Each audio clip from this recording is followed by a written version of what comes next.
حضرت مریم علیہ السلام داؤد علیہ السلام کی اولاد میں سے ہے۔ ان کے والد عمران اپنے دور میں بنی اسرائیل کے معزز امام تھے اور ان کی والدہ حنہ بنت فاقود ایک نیک پرہیزگار عابد و زاہد خاتون تھی، اور حضرت مریم علیہ السلام کی والدہ کے اولاد نہیں تھی، تو انہوں نے اللہ کے نام پر یہ نظر مانی کہ اگر ان کے ہاں اولاد ہوئی تو وہ اسے بیت المقدس کی خدمت کے لیے وقف کر دیں گے۔ جب حضرت مریم علیہ السلام کی ولادت ہوئی تو ان کی والدہ نے ان کا نام مریم رکھا۔ بہت سے مفسرین بیان کرتے ہیں کہ جب حضرت مریم علیہ السلام کی والدہ نے ان کی پیدائش کے بعد کپڑے میں لپیٹ کر مسجد میں لے کر گئی اور انہیں مسجد کے خادموں کے حوالے کیا تو ان کا آپس میں اس بات پر جھگڑا ہو گیا کہ کون اس کی کفالت کرے گا۔ اس زمانے میں زکریا علیہ السلام نبی تھے، انہوں نے فرمایا کہ میں اس کی کفالت کروں گا، اور یوں اللہ تعالیٰ نے حضرت زکریا علیہ السلام کو مریم علیہ السلام کا نگران مقرر کیا۔ جب بھی زکریا علیہ السلام کمرے میں اس کے پاس جاتے تو اس کے پاس روزی پاتے۔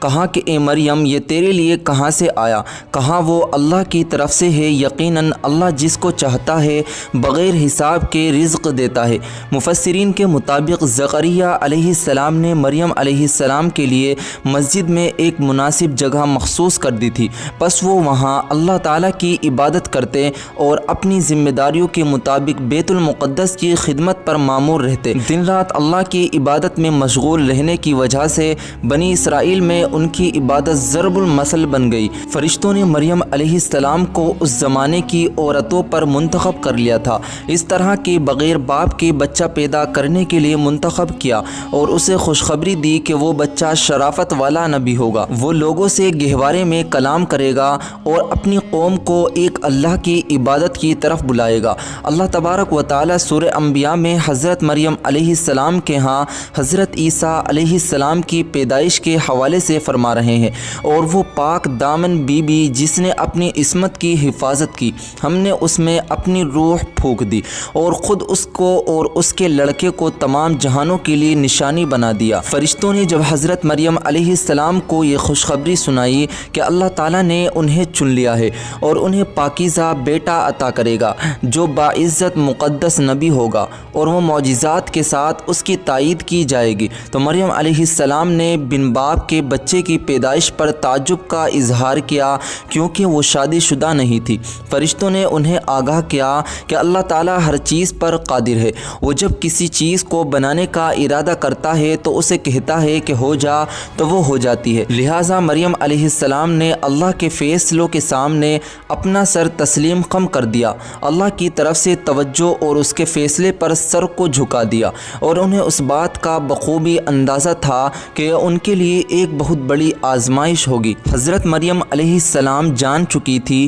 کہ لوگ ان پر بہتان لگائیں گے، اس کی تصدیق نہیں کریں گے اور بچے کو دیکھ کر انہیں جھوٹا قرار دیں گے، حالانکہ وہ اپنے زہد و تقوی اور پرہیزگاری کی وجہ سے بہت معروف تھی اور ایک دینی اور نبوی گھرانے سے تعلق رکھتی تھی۔ جب حضرت عیسیٰ علیہ السلام کی پیدائش کا وقت قریب آیا تو آپ ایک الگ دور افتادہ مقام پر آ گئی۔ اللہ کے حکم کے مطابق تازہ کھجوریں کھائیں اور پانی پیا، اور حکم ہوا کہ اگر تو لوگوں کو دیکھے تو زبان حال سے یا اشارے سے کہہ دے کہ میں نے رحمان کے لیے منت مانی ہے، یعنی خاموش رہنے کی نظر مانی ہے۔ اور جب مریم علیہ السلام اپنے بچے کے ساتھ اپنے علاقے میں واپس آئے تو لوگوں نے کہا کہ اے مریم بنت عمران، یہ بچہ کہاں سے لائی؟ تو انہوں نے بچے کی طرف اشارہ کر کے فرمایا کہ اس سے بات کرو، یہ تمہارے سوال کا جواب دے گا۔ تو حضرت عیسیٰ علیہ السلام جو کہ اس وقت چند دن کے دودھ پیتے بچے تھے، بول اٹھے، کہا میں اللہ کا بندہ ہوں،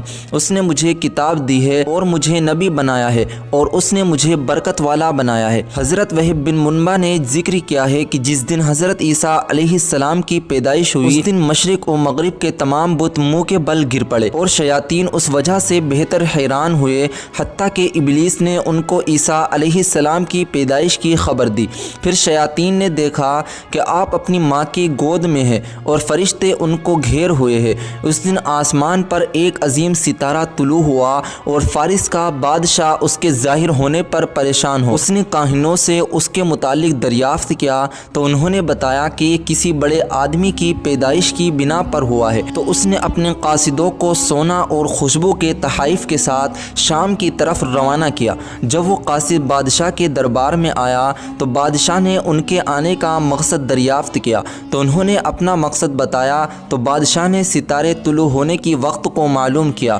تو انہوں نے وہی وقت بتایا جو حضرت عیسیٰ علیہ السلام کی پیدائش کا وقت تھا۔ بادشاہ نے انہیں تحائف کے ساتھ عیسیٰ کی طرف روانہ کیا اور ساتھ اپنے چند خاص لوگوں کو بھی بھیجا کہ وہ واپسی پر اسے قتل کر دیں۔ تو مریم علیہ السلام کو جب معلوم ہوا تو وہ خفیہ طریقے سے آپ کو لے کر مصر میں آ گئی اور وہاں رہائش پذیر ہوئی۔ بچپن ہی سے حضرت عیسیٰ علیہ السلام نے کرامات اور معجزات ظاہر ہونے لگے تھے۔ ابن عدی سے روایت ہے کہ عیسیٰ علیہ السلام بچپن میں بچوں کے ساتھ کھیلتے تھے تو بچوں کو کہتے کہ کیا میں تجھے بتاؤں کہ تیری ماں نے گھر میں تیرے لیے کیا چھپا رکھا ہے؟ وہ کہتا ہاں بتائیے۔ عیسیٰ علیہ السلام اسے بتاتے تو وہ اپنی ماں سے دریافت کرتا تو ماں پوچھتی کہ تجھے یہ خبر کس نے دی ہے؟ تو بچہ کہتا عیسیٰ ابن مریم نے۔ اس طرح لوگوں میں مشہور ہو گیا کہ اگر تم اپنے بچوں کو عیسیٰ ابن مریم کے ساتھ ساتھ کھیلنے کے لیے چھوڑو گے تو وہ تمہارے بچوں کو بگاڑ دے گا۔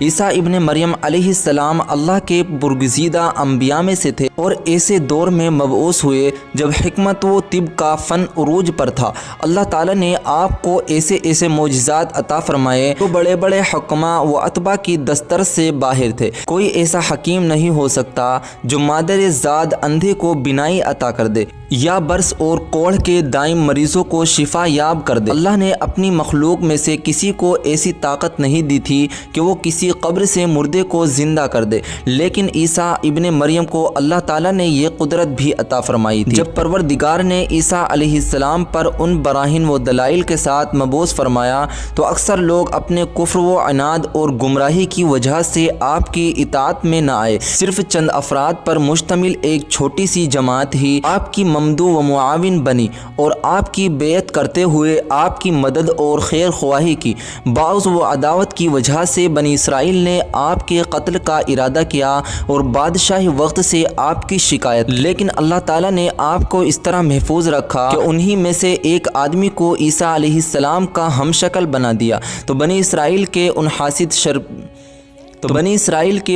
شر پسندوں نے ان ہم شکل کو سولی چڑھا دیا۔ اللہ تبارک و تعالیٰ کا ارشاد ہوا کہ اور انہوں نے خفیہ تدبیر کی اور اللہ نے بھی خفیہ تدبیر کی اور اللہ بہترین تدبیر کرنے والا ہے۔ حضرت عیسیٰ علیہ السلام کو یہ شرف بھی حاصل ہوا کہ وہ بنی اسرائیل کی خاتم ہیں، اور جب آپ نبی مبعوث ہوئے تو آپ خطبہ کے لیے کھڑے ہوئے اور ان کو آگاہ کیا بنی اسرائیل میں نبوت کا سلسلہ ان سے ختم ہو چکا ہے اور میرے بعد نبی امی تشریف لائیں گے، وہ تمام انبیاء کے خاتم ہوں گے، ان کا نام احمد ہوگا، وہ اسماعیل بن ابراہیم خلیل اللہ کے خاندان سے ہوگے۔ حضرت عیسیٰ علیہ السلام بہت نرم دل اور نرم کو صابر اور سادہ مزاج رکھتے تھے۔ ایک روایت ہے کہ جب عیسیٰ علیہ السلام اپنے ساتھیوں کے پاس آئے، آپ پر اون کا جبہ اور چادر تھی، آپ ننگے پائے اور پراگندہ بالوں والے تھے، بھوک کی وجہ سے آپ کا رنگ زرد اور پیاس کی وجہ سے آپ کے ہونٹ خشک تھے۔ آپ نے فرمایا اے بنی اسرائیل، تم